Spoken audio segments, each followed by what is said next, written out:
Hello and welcome back to another episode of the Good Men Don't podcast. In this podcast, we're talking about what is a respectful relationship, and we also talk about domestic violence around the area and in society today. Today, we'll be talking about a story of hope, and we'll be chatting with a reformed abuser. Now, when I heard about this, I was thinking to myself, how hard it would be to come forth and recognise, if you are an abuser and coming forth, what are the ramifications? Does it cascade? Does it get worse? Does it get better? And those are some of the things I really questioned. But here with us, speaking about it with me, is my co-host, Warren. What are your thoughts on the situation? Well, thanks, Mark. Levi, so I was going to call you Marco for a moment, sorry. That's okay. We'll just cut that out.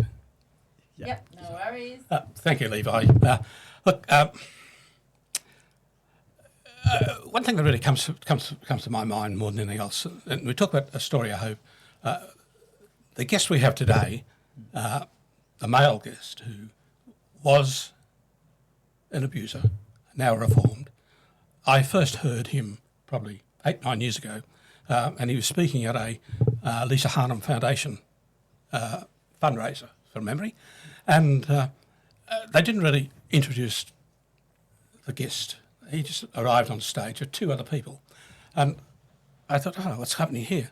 And then they said, Rob, will you take the microphone? So he took the microphone. His very first words were, "I am an abuser." You could hear at that point in time a pin drop. Wow. But then he went on to talk about how he became aware of his abusive habits and what he was doing, and then sought help. Gosh. And then changed and became a reformed abuser. And I think that's the story of hope that I want to get across today, is that men can change. If you have a tendency towards violence or tendency towards abuse, then you can change. It takes a lot of work. And Deb, I'll get you to talk about that later on, because I know that you've written about that. But that potential is there. So it's a great story, I hope, today. Yeah. So let's get into the conversation. Let's get a chance of seeing what this is all about. So our guests today are Rob Sanasi and Deb Sanasi. Is that the right pronunciation? Yep. Okay, thank you. And it's great to have you here. The thing that most people don't know at this stage is that these two people were married and are still married, and they've gone through an enormous upheaval in their life when Rob was abusing Deb. And I think that's actually a tremendous thing. So let me say hello. Thank you for your time. Great to be here. So why don't you just tell us a little bit about yourself, Rob? We'll go to you first, if you don't mind. Just give us a pen picture of just who you are and what are the things that you're really engaged and enthusiastic about. Things I'm enthusiastic about. I used to be enthusiastic about more things, but probably the wrong things, Sure. In not that this is relevant necessarily, but it could be. I'm 62 now, and when I was 55, I got diagnosed with ADHD, which I didn't know for 55 years. So looking back on that, firstly, has that got anything to do with being abusive? Not really. But in my case, it put a lot of hyper-focus into the things that I was enthusiastic about and seeking dopamine, Sure. And, in that, 6 or 7 year period now that I've got this information, I looked at, when you're dysfunctional, which I was, any kind of abuse is a dysfunction, a big one. And then another layer on top of that is looking for dopamine in all the wrong places. And those two together was a pretty harsh recipe for destruction. Also a lot of good things, but I must say, a lot of people say, well, you did really good, you did really well in business, or you did this, or you did that. I've had lots of this and lots of that. However, the regrets far outweigh any positives, in my opinion. So it is good to be here, but I'd rather not be here telling this story. You know, I'd rather be saying, hey, you know, I'm an astronaut or some crap like that, you know, not our story. But look, you know, these days my number one enthusiasm is Deb, isn't it? You come home at night, Deb's a counsellor, and, you know, which means she works out of hours quite a bit. She comes home and I'm like, oh, you're home. You came back, you know, and we kind of do that every night. And it's not a ritual or anything. I'm really honoured that she keeps coming home, you know, and not because she shouldn't, but really, you know, we've been married 35 years now. And for the first 15, I was abusing my wife. And so really she shouldn't be with me at all. I mean, that's more than enough grounds to, you know, get rid of an abuser. Well, get rid of any abuser, whether it's, you know, a marital or not. So, you know, my blessing today is Deb and our kids, you know, our family, our, you know, tight-knit family and friends, and, you know, we just love relationships. I think looking back at my own life, I valued things and tasks and achievements a lot more than relationships. But, you know, the process we've had is completely the other way around now. I don't care what I drive, where I live, what I do. As long as I'm with them, I'm good. I think, Rob, the thing that you didn't mention there is the work you do, spreading the word about being prepared to talk about you were an abuser. And I think that's so important, to find someone who's got the courage and the strength to stand up and talk about it.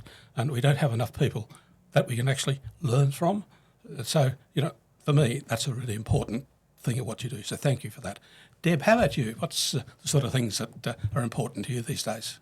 Similarly to Rob, I value relationships. That's a no-brainer. I think if your relationships are healthy, I guess what I've learnt along my trajectory is there's a difference between a relationship and a healthy relationship. Definitely, so having healthy relationships is so enriching. I think it's everything. You know, and somehow, by the grace of God, our families stayed intact through all of this.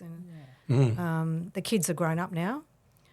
They were 11 and 13 when we went into crisis, which is no age is good for the kids, but somehow we've all navigated it quite beautifully, I think, and have strong relationships today, which we appreciate, you know. So. I was just going to further point out, it was quite strong what you were sharing, Rob, but now on your side of things, it comes, I feel, a lot more strength in having to deal in that situation, being around it all and still coming out in quite a positive aspect where now you're both talking about it, have come, but like you've both, I guess, navigated through the issue with kids, with everything around you. And I think, Deb, what you've done, how you've gone about it is really just amazing.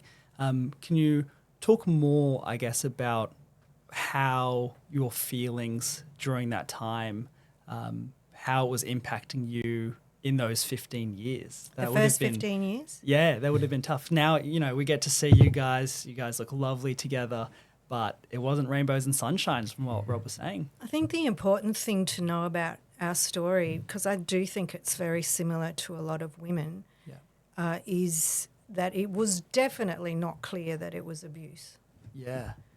So if you think back to the 90s and the mid-noughties or the 2000s, actually I would say up until Rosie Batty became Australian of the Year, which was about 2016, I think, there was not really a lot of conversation around the non-physical forms of abuse.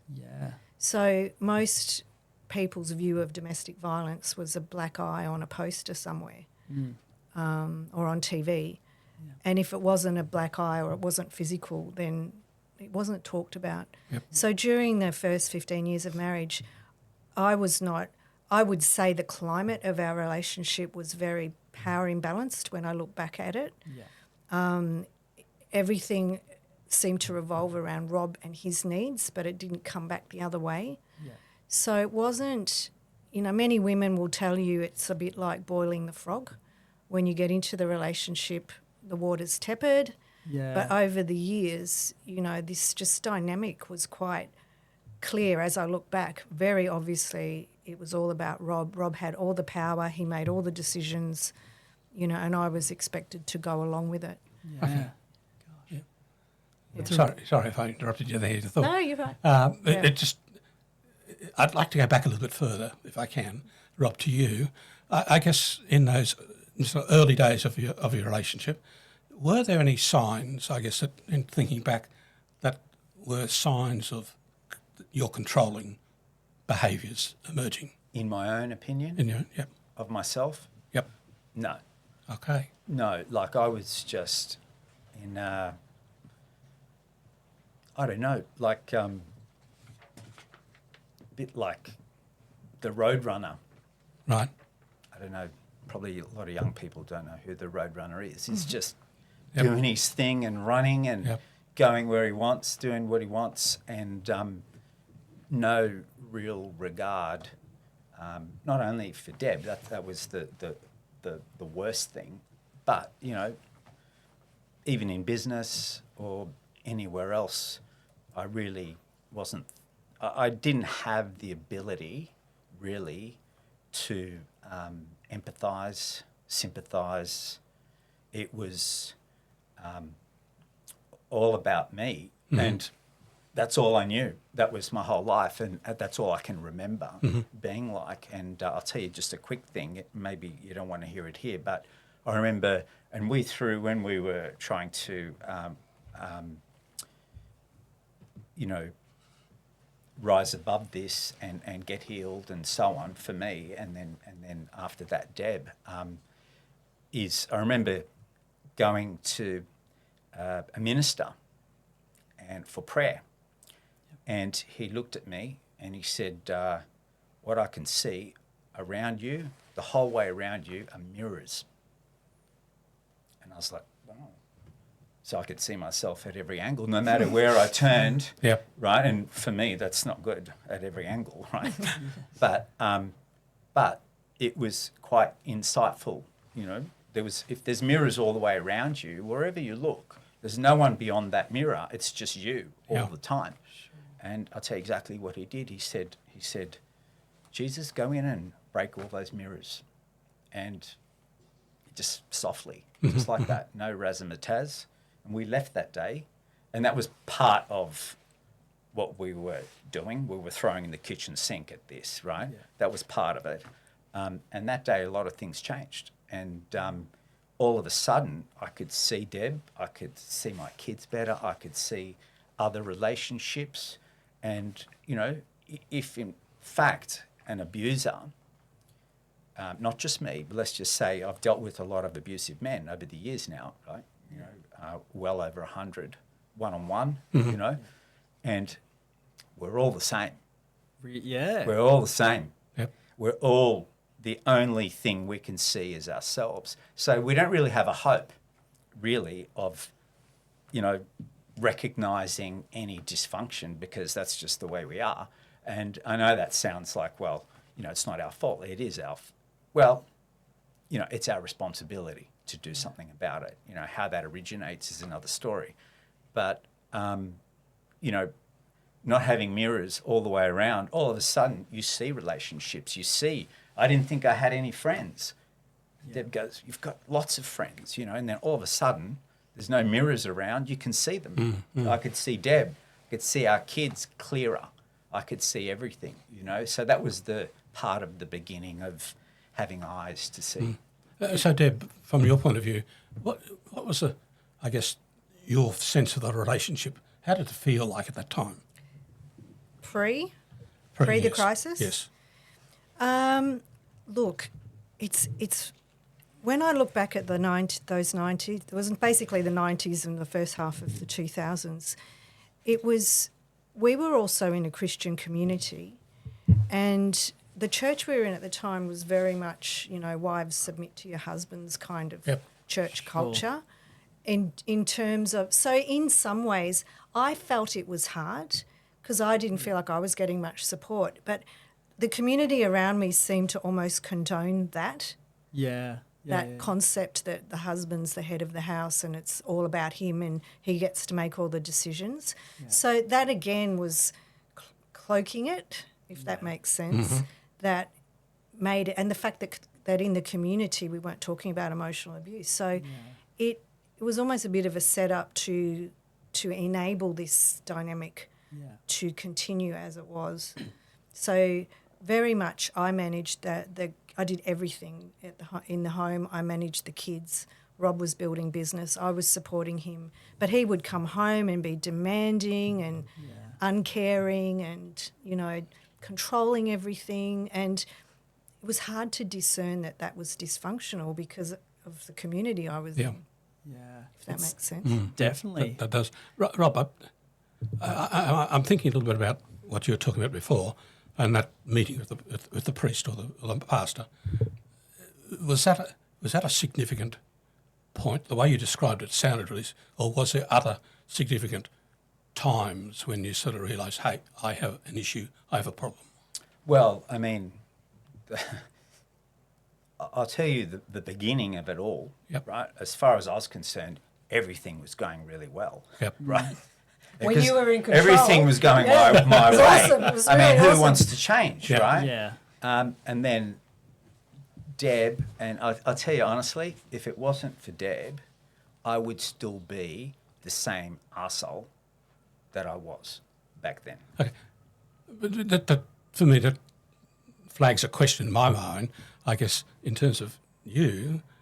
Were you seeing red flags in terms of that, and says, hey, there's a problem here, or was it just the fact that... Do you know, it's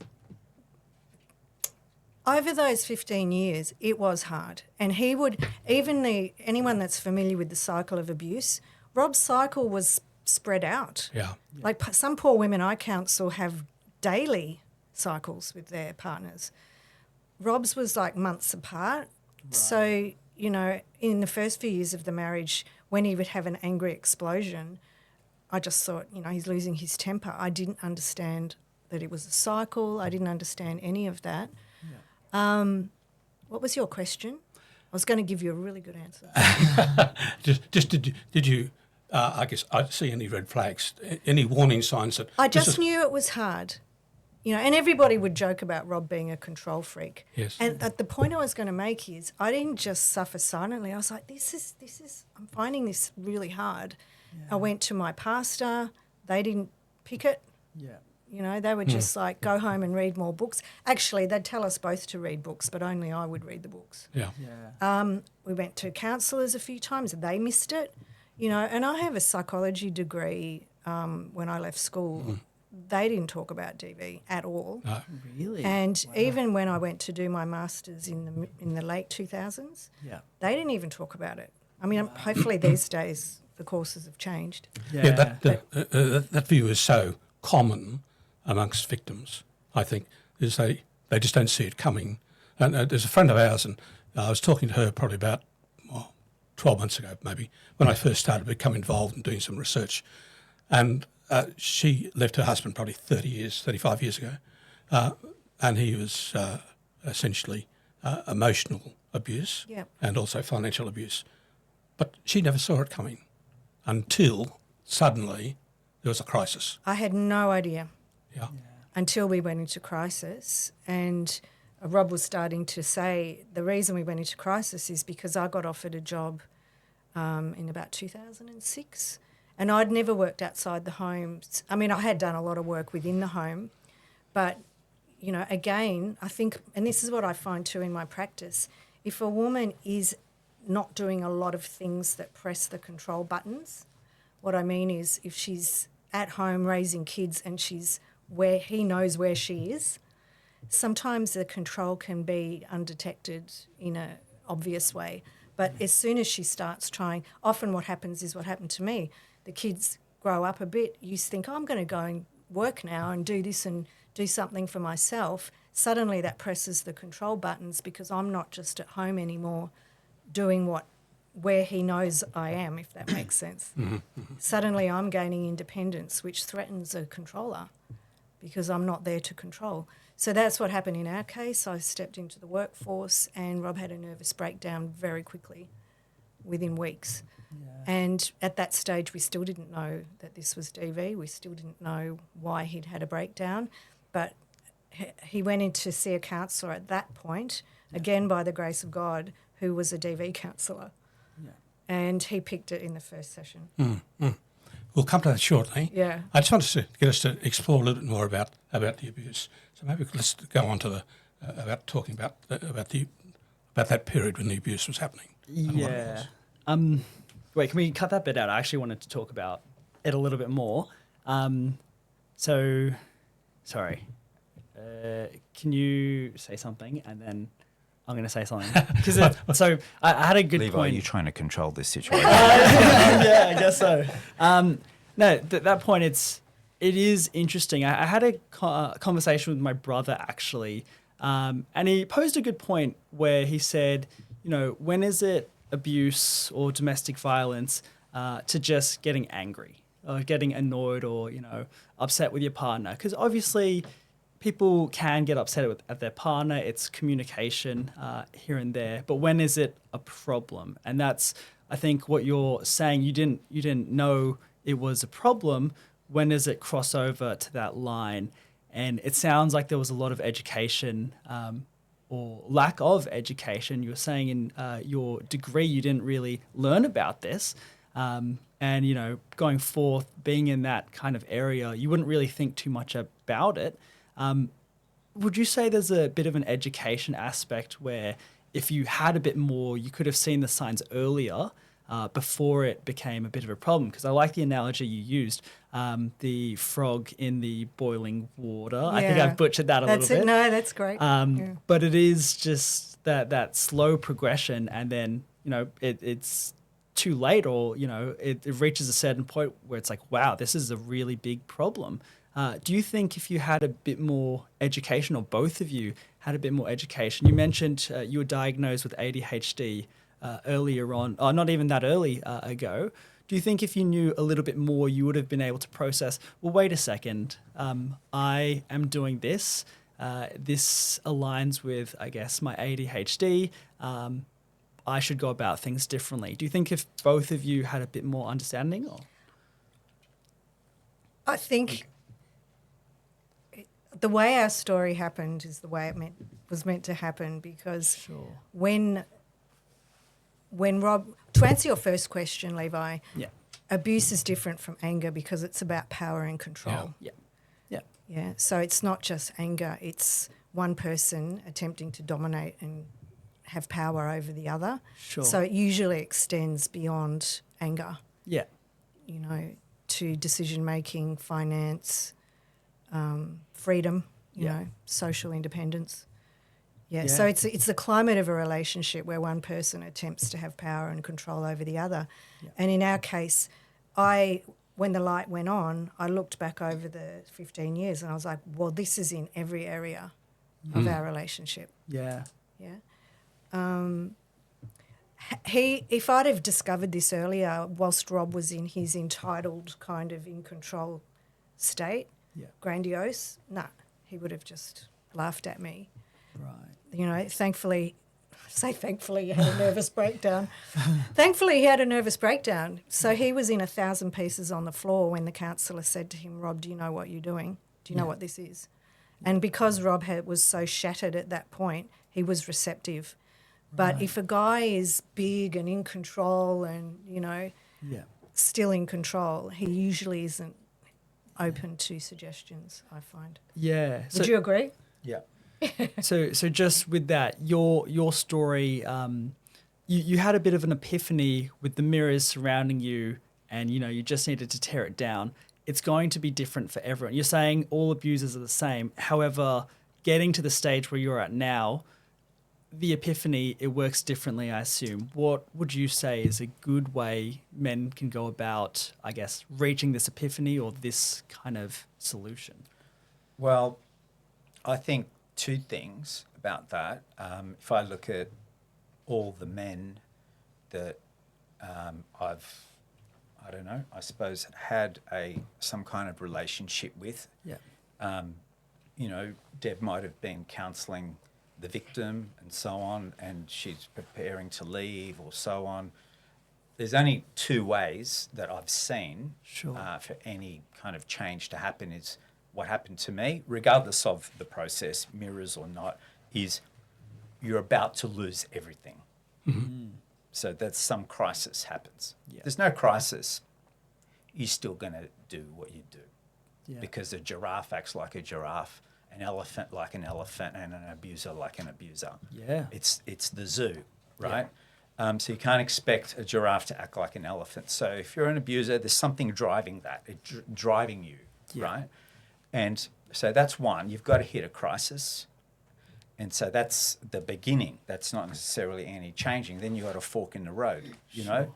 Do I go overseas and do I get divorced and she's making me do this and blaming everyone else, and go overseas and, go get a wife that's half her age and doesn't ask any questions, and then, that's another life of, that you could choose, or you go down the other fork and it's like, okay, I'm having, this breakdown for a reason. Yeah. There's something really wrong with me, Yeah. and you go and pursue that. And that is a harder road, but in the end, it's not a harder road, because the price of discipline, which will end up being discipline, is short term, but regret lasts forever. And if I left Deb because she was pressing my buttons, and then I had another wife and I did the same, and I left her. I got kids everywhere. I got Christmases everywhere. I got birthdays everywhere. It's hell. Yeah. It would be total hell. That's regret every single day, and you pay for that for the rest of your life. Yeah. And so I had a pretty good sense that would have been my life. I had visions of me in a little caravan somewhere. It would have been a cool one. But I mean, some of those little silver ones. Yeah. But still, it would have been a pathetic life. So back then, I still didn't have the empathy to understand what I'd really put Deb through. It was still about me. Yeah. Back then, even when that fork, Mirrors were still up. they're still up at Yeah. that point. But I remember at one point, I prayed. Yeah. I think it's all right, Rob. I'm glad. Maybe just while story. It's hard. Deb, just And I asked God to show me the pain that I'd caused her. yeah. So I'm Man, this one prayer hit came through with, quickly, and I started to feel it, like even physically, Yeah. And So the sense I've got, Rob, from what you've been saying is that you were just having a great time. There was no control issues from your point of view. You were just being you. But, Deb, you were interpreting this as control, maybe, as it slowly moved down the track. Is that right? Is that what I'm hearing? Up until he came back from that first counselling session, to be honest with you, I thought I was being, in the Christian world, a good wife. Yep. And there's a lot of good Christian women that think that, we are called to be forgiving, but that's the message, is just, forgive him, be long-suffering, it's okay if he leads. It'll work out eventually. So until he came back from that first counselling session, I was struggling, but I thought I was being a godly wife. Yeah. I didn't understand what I was in. Yeah. It's quite interesting. I think you've both you're both quite religious, it seems. You've come out with a really good message, and it's helped a lot. It's good, like going to religion or having an outlet a little bit to, I guess, turn to, and some guidance is quite nice. But I guess I'm seeing a bit of a difference where for you, Deb, it was misleading a little bit, where it's telling you this is good, you're being a good wife, as opposed to you, Rob, where it really actually helped you.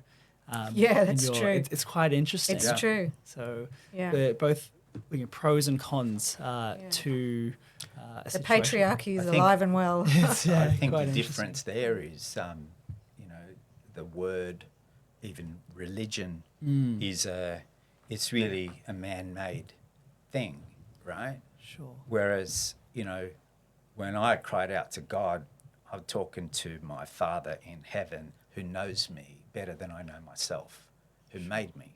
Yeah. And that's who I was. It wasn't about going to church. It wasn't about Yeah. joining this group or that group or, you know, cakes and tea. Yeah. So I wasn't interested in religion, and I'm still not. Yeah. But I know that I needed help. And when you cry out to a father, any decent father, Yeah. particularly the one, but even on this earth, Yeah. that should help. If your child Yeah. is screaming out to you for help Yeah. and they don't know what to do, I mean, what father or mother is not going to attend to their children's needs in that kind of time? For both. Yeah. Both. More, in my opinion, these days for Deb's benefit than mine. Yeah. And that's the way I look at it. You know, it's great that we're both together, but my number one, you know, the number one benefit I see is Deb is free Yeah. from all that shit. You know, and it's a hell of a life. You wouldn't treat a dog like that. If you treated a dog like that, they'd arrest you. Yeah. You know? So can we just skip forward a little bit? I guess I'm interested in exploring for this crisis point. You get to a stage. Now, some men can get to that stage and they can be at rock bottom and they can either make a choice to do something or they can do the opposite and continue on. You made a choice. So you talked about the meeting with the minister and then you talked about some counsellors. So which was the crisis point? Which is the one that suddenly said, hey, I need to... You want to answer For you, that? Rob? What was the crisis Your point? first counselling session. Oh, with John. yeah, he was... Well, He cut was to the tough. chase. He Yeah. was tough. Like, he was a DV pro. So why did you go to him? What about him? Why did you go to him? Well, I didn't choose him. I think you found him. One of our friends. One of your friends. One of friends, okay. One of our friends. What a great friend. Sandy. He may not have Hey, gone. I think Sam. it was Dave. Anyway. Oh, anyway, he was found, and this guy challenged me on every level.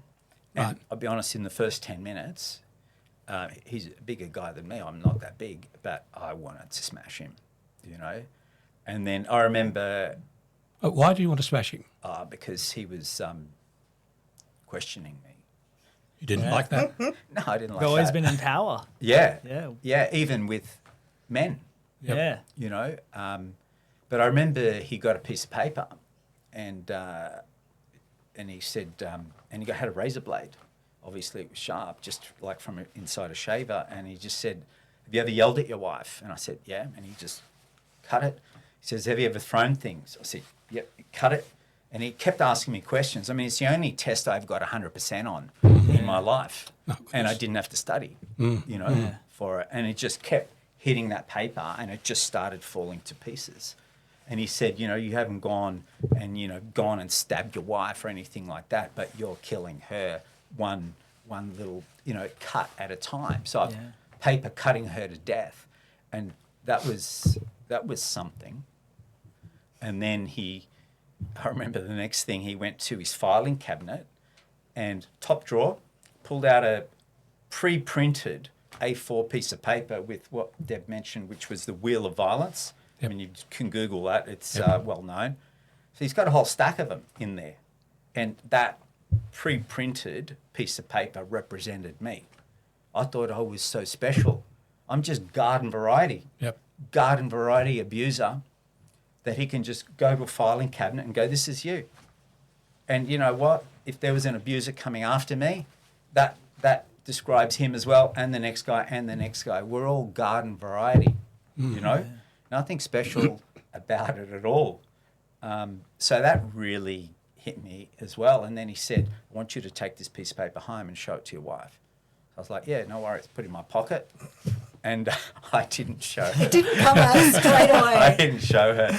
I can't remember how it came out, but it did. And then as soon as that came out, that's when shit really hit the fan. Because the DV word came out, first time ever mentioned in Right. our family. He mentioned it to me for the first time, and then somehow it came out of my pocket in front of Deb, and then Deb started to research, and she's a very good researcher. So Deb, when that first came out, what was your immediate reaction? Shock. Yep. Look, to be honest, I actually remember what he said. He said, look, this is what I've been doing to you for 15 years. It's called emotional abuse. I do not bash you with my fists, but I bash you with my emotions. Yep. That's what I do. And I'm like, what the heck's that? And I went to the computer and looked it up, and it talked about social control, financial control, emotional, verbal, the whole box and dice, not physical, but all the other forms. Yeah. And I was reading my life. I was reading my life on the computer, and I was, to be honest, really angry. I was like, this is my life.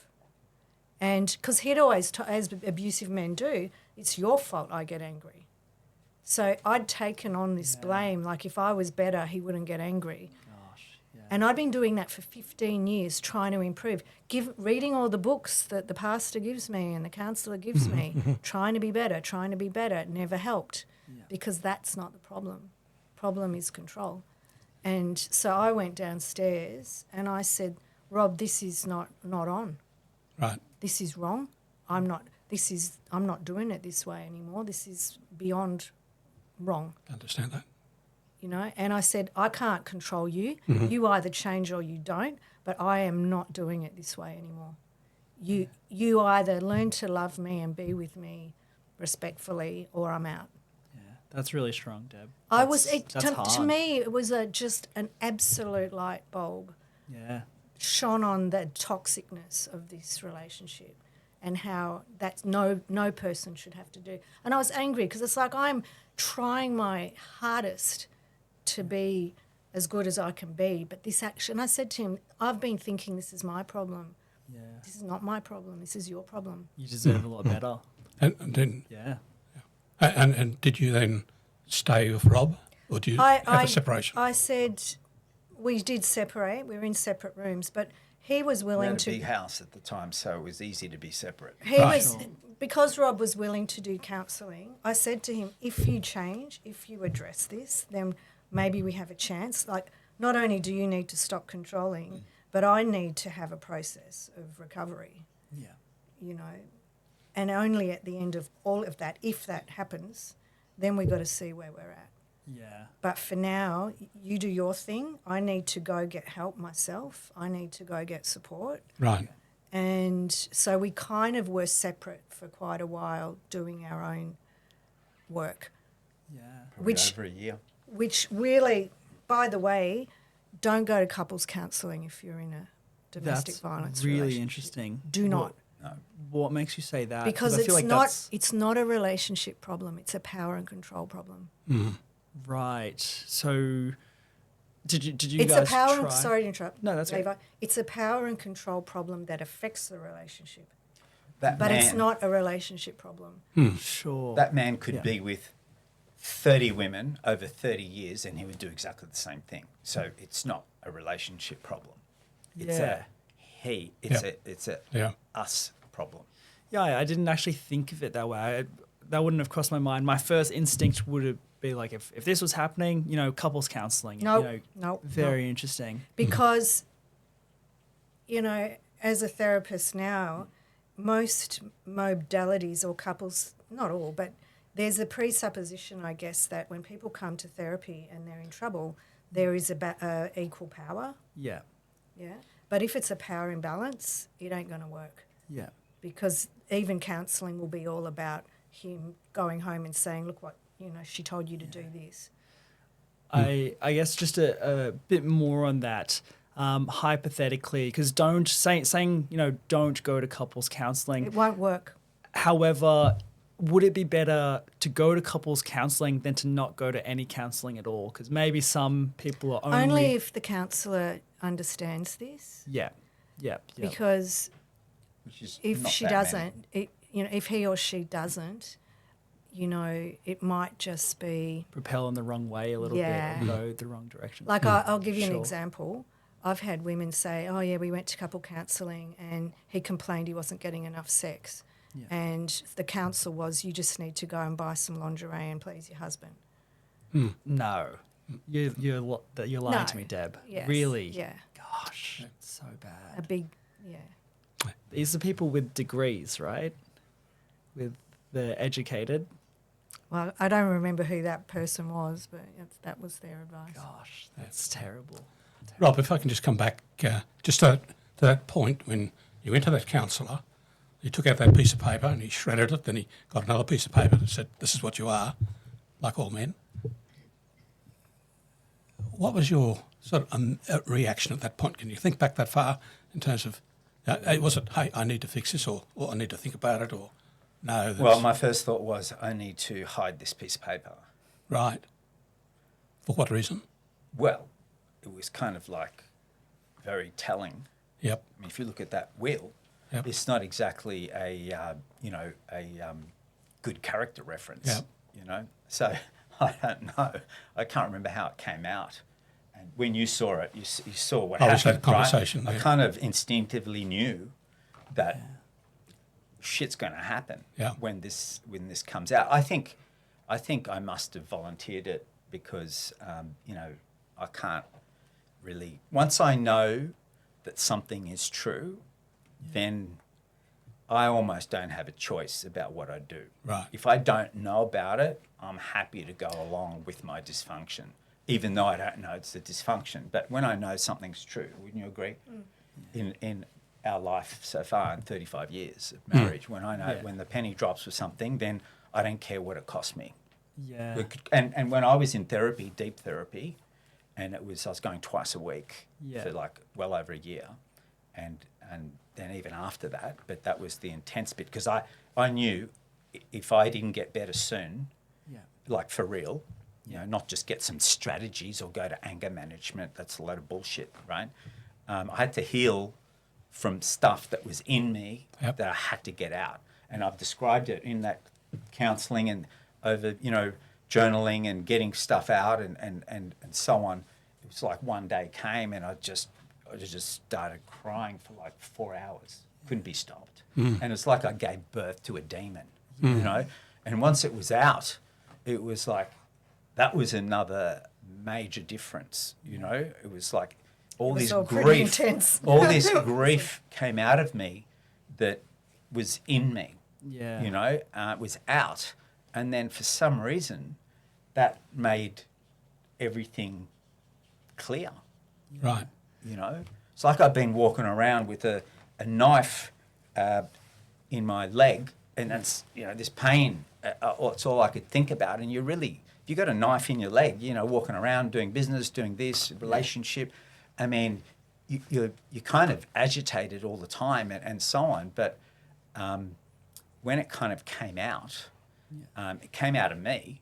Yeah. But then it also came out of Deb. Yeah. That's the point I was just thinking about. Yeah. Is because you were saying you didn't realise what was happening. Suddenly you're confronted with a piece of paper that says domestic violence. Suddenly, aha. So then you've got to research and all that. So suddenly you can now put some words to what you're experiencing. So I guess that sense that you sort of move through that and recover from it, I guess. What's what I'm trying to say? How did you, because that's going to affect your independence in lots of ways and your sense of self, I imagine. So how did you recover that over time? Through, firstly, the support group was brilliant because it taught me the commonalities, which Rob said before on a printed piece of paper, that as I sat in that support group and realising this is common, this is not just me. Yeah. There's unfortunately a lot of women going through versions of this. Yeah. That was really strengthening because when you're in it, if the abusers manage to isolate you, then you don't really I often say to my clients, it's like being in a cult. Yeah. The cult the cult leader isolates their members early on, and then they're the main input. Yeah. So you're mainly hearing a version of reality from one voice. Yeah. So if the abusive person's managed to isolate you from family and friends, you're going to maybe believe all the stuff you've heard. Yeah. When you start to go, oh no, that's just part of the pattern. Yeah. They all kind of all do that. And you're like, oh. So that was part of the healing. I also went through a process where, because like I'd say most women in my situation, during the abusive years you have to suppress all your own feelings. Sure. It's not safe to have your feelings. So once he did stop controlling, I had this big kind of PTSD experience where I was hypervigilant and jumpy, but I was also processing a lot of emotion.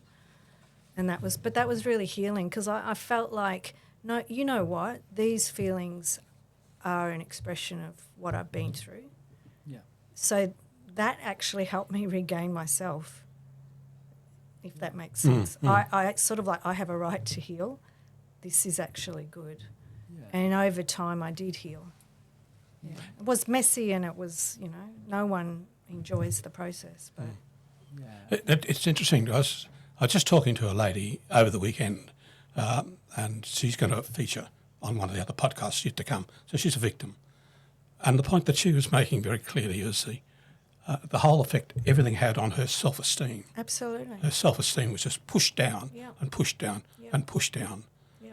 And it's taken her many years Yeah. to suddenly rise above it, to get to the stage where, she's no longer a victim. She said, I'm a survivor. Yeah. And she's suddenly got to that. So I can see in terms of what you're saying, Yeah. exactly the same thing. Yeah. Because when you understand emotional abuse, why does a perpetrator put you down and try to make you feel less than or diminish your sense of agency and selfhood? Because if you don't feel good about yourself, you're not going to leave them. Yeah. And if you don't feel good about yourself, you're easier to control. I mean, it really sounds so terrible to say that out loud, but that's why. That's what emotional abuse. Reality. That's what it does. Yeah. Because in my opinion, an abusive person doesn't have the self-esteem to keep a partner, so to speak. It's probably the wrong word, but a partner will stay with you if you love them properly, right? But if you don't have good self-esteem yourself, you don't know how to do that. Maybe you don't feel lovable, but you'll control. That's the only way you know how to keep your partner. To do that, you have to diminish her selfhood. It's terrible. I guess, yeah, that's quite upsetting that's how it sometimes pans out. But I guess in saying that, upon reflection, Rob, what were some of the things that you changed? So during the time in that year you mentioned where you guys separated and did your own work, how did you help Deb feel better and more comfortable in the relationship? Because 15 years of abuse, there would have been a lot that you would have needed to do. Sorry, excuse me. What were some things that are so important when you're, I guess, helping the relationship grow in a positive way? Well, it's a whole rewiring process, really. Maybe that's a superficial way to look at it, but I remember in that process that you're talking about, Levi, I was at the time, I think I was about, I'm not a big guy, but I was 102 kilos then, right? And in the process of this rewiring, I went down to 50 kilos. Wow. So I was vomiting. I was my rewiring. So let's just say I was 3 months into this therapy, right? Yeah. Deb would do something which was normal for a person to do, but not for an abuser, right? Yeah. So my whole body, my mind, emotionally, I wanted to control that situation. Yeah. So I had to stop, right? And I could even feel the electricity in my body. Yeah. It would just be literally I've stuck my hand in a PowerPoint, and it would just, and sometimes 4 a.m, I would just go crazy, and I called a friend who just coincidentally was a minister, but he would even sit with me in the car, 4 a.m. Wow.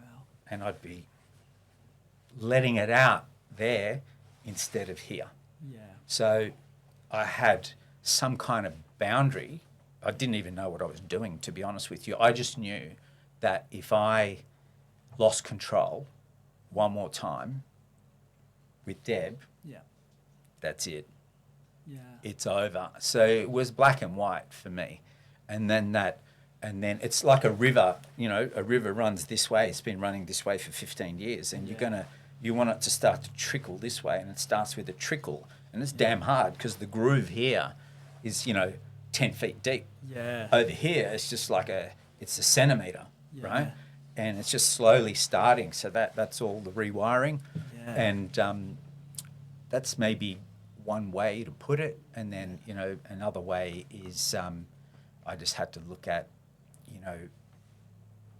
the indecency of what I was doing to another person, let alone it be my wife. I mean, she's like from heaven, Absolutely.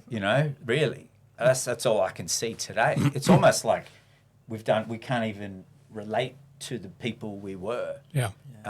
That's why you say, it takes courage to talk about it. Well, not really. It's like it's so out of us, gone, that it's almost like, yes, it's our story, but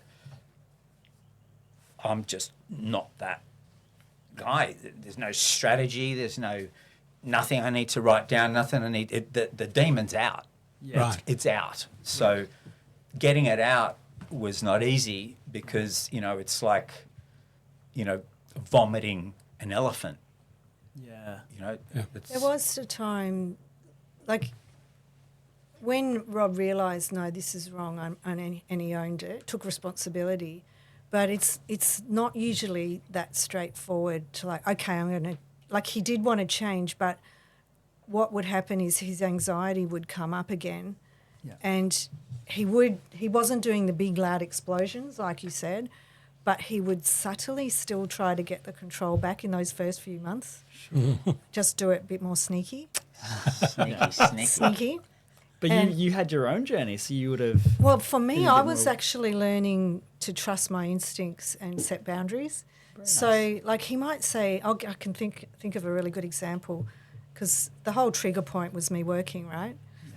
And then after a few months, Rob's like, Deb, I know I've really done wrong by you. I've treated you badly. I want to make it up for you. So if you leave the job and come home, then I'll just spend the rest of my life making it up to you. And then I sat there and I just got this funny feeling in my tummy. I was like, hang on a minute. I smell a rat. Yeah. And I got really good at just calling it out and said, actually, Rob, that was a manipulation, Yeah. and I'm not going to be manipulated. Right. Yeah. Almost fooled me for a second. Yeah. Yeah. Almost had me. Sounds Rob. good, doesn't Yeah. it? But my gut was going, hang on, this doesn't feel right, Yeah. So, but eventually the hooks came out. Eventually Yeah. the control stopped. I remember a particular moment where it stopped. There's, I guess, that's great. It's very powerful. We do have one final question for you, and that is, what would you say to those maybe listening who might suspect that they could be an abuser? Do you have any words for them? Well, I've had plenty of words for them over the years because I've been with them, Yeah. maybe 150 of them. Yeah. And out of those 150, I'd say since 2008 till today, maybe 10 have taken the same journey. Numbers aren't good, right? Yeah. So I would say that,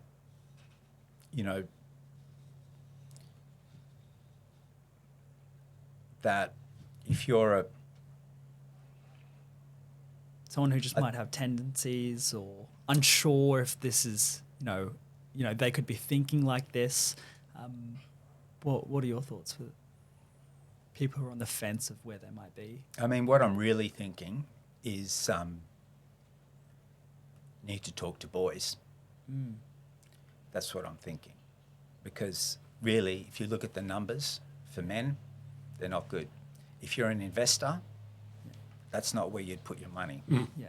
But you put into boys, right? So no matter, they could have grown up on the street, whatever, right? Yeah. And they're not going to go to a good place, right?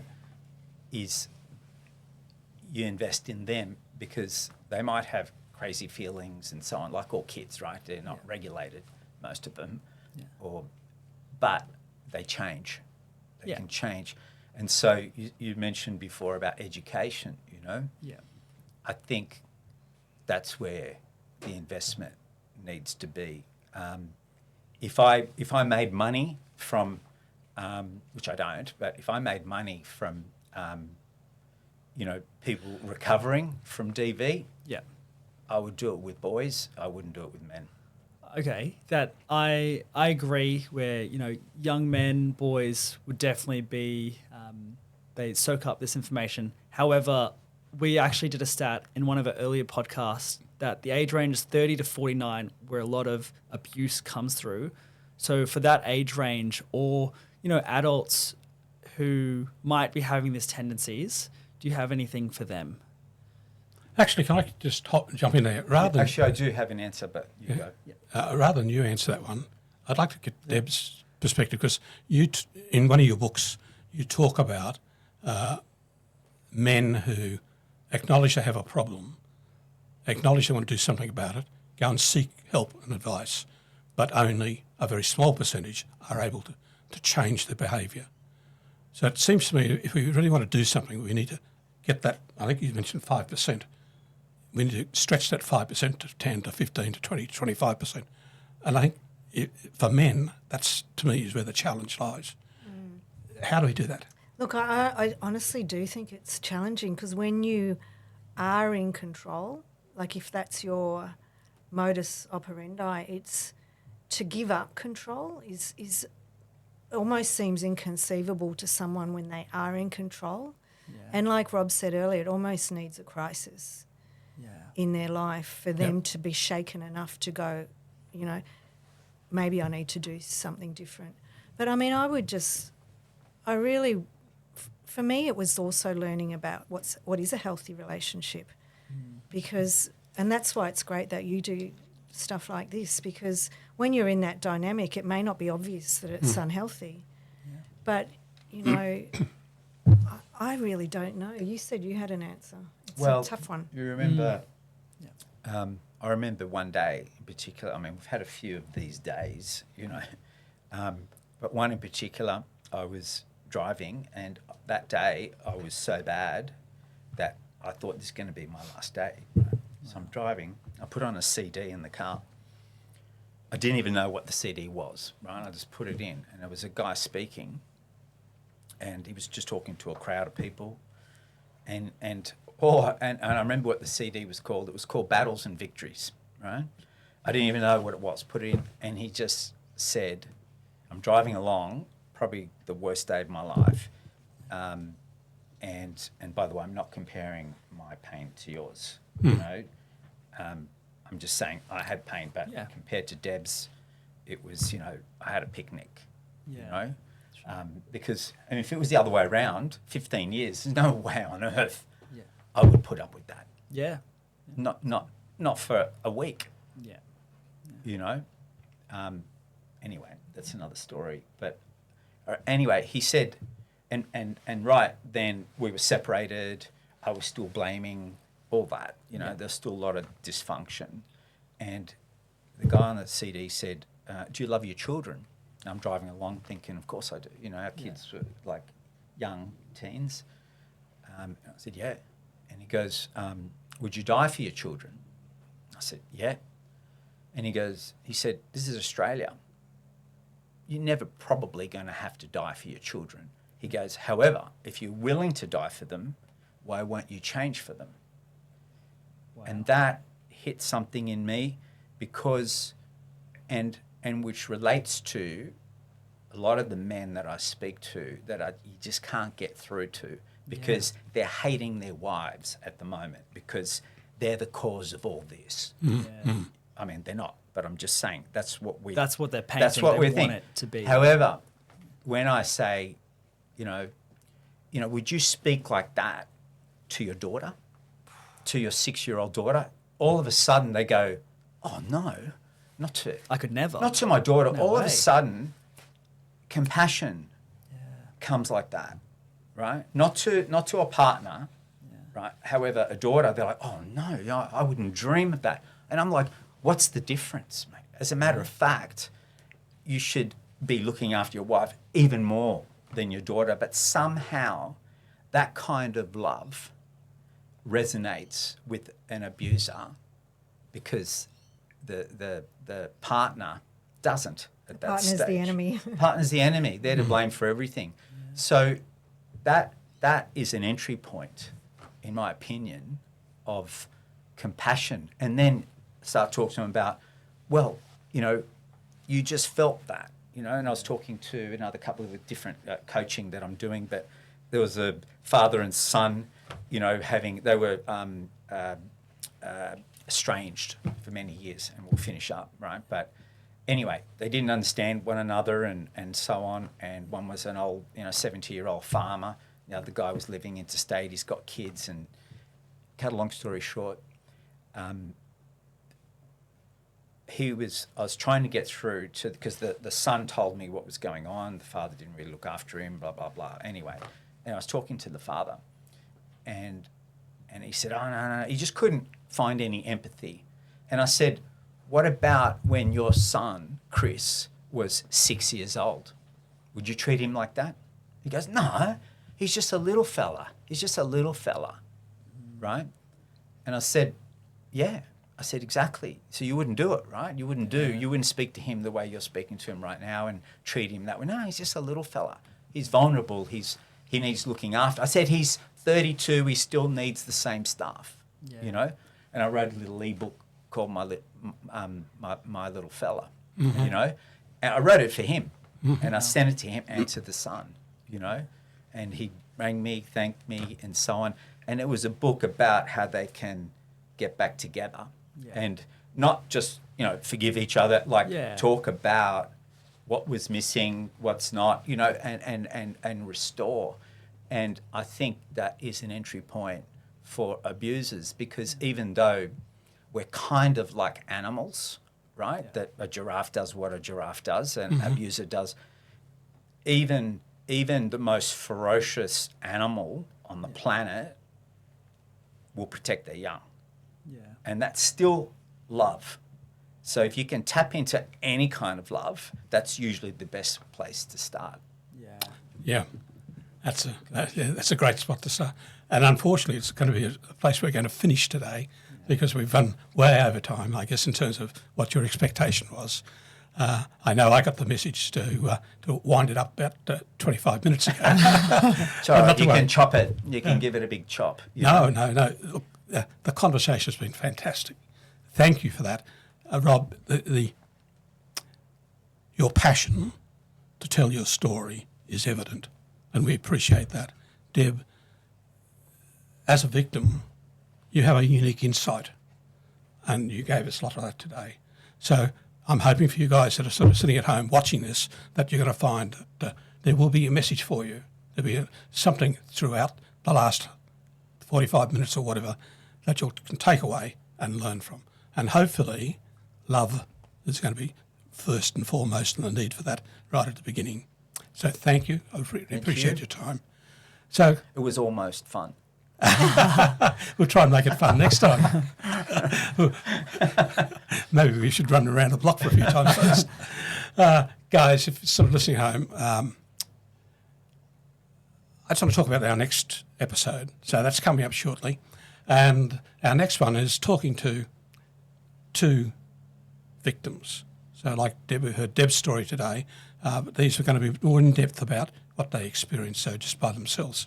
And I guess there's a phrase that I heard along the way somewhere that I think is about what their conversation is about. Is that I'll need to read it. I need to get it right. not all disrespect leads to violence against women, but all violence against women begins with disrespect. Yeah, it's a very powerful statement. Yeah. And that's what that's going to be about. So thank you again for your time. Levi, I'm finished for the day. I'm Warren, by the way. I didn't introduce myself at the beginning, but I'll do it at the end, and I look forward to catch up with you guys sometime soon. Thanks, Levi. Okay, all good. We'll need to edit this bit out. The email address that we've got it's goodmendon't@hca.org.au. Goodmen Project. Yeah. Okay. Good. Yeah. But we'll just need to edit this bit. Men Project. No. Good Men. Oh, yeah, Goodman Project. Yeah. HCA.org.au. hca.org.au. Okay. That was great. Thanks. Thank you. Well, I need it. Yeah. So I know. Yeah. Thanks, Warren. Just for those out there for listening, we really appreciate your time as always. If you have any questions, concerns, if you'd like to know more about the podcast, you can reach us at the Goodmen Project at hca.org.au. That's the Goodmen Project at hca.org.au. Goodman Project, not the Goodman Project. Goodmen Project. You said the Goodman Project. Oh, okay. Let me try again. Okay. Goodmen Project. Okay. You're adding extra letters. Yeah. Thanks, Warren. Oh, gosh. Okay. Sorry, guys. Okay. I got those eyes. Yeah, it's just too nice. All right. Thanks, Warren. And thank you both, Rob and Deb, for your time. For those listening, we also really appreciate your time and efforts. If you have any questions, concerns, or just want to learn more about us, you can contact us at goodmenproject@hca.org.au. That's goodmenproject@hca.org.au. Till next time, we'll see you then. All right. Goodbye. Cool. Thank you.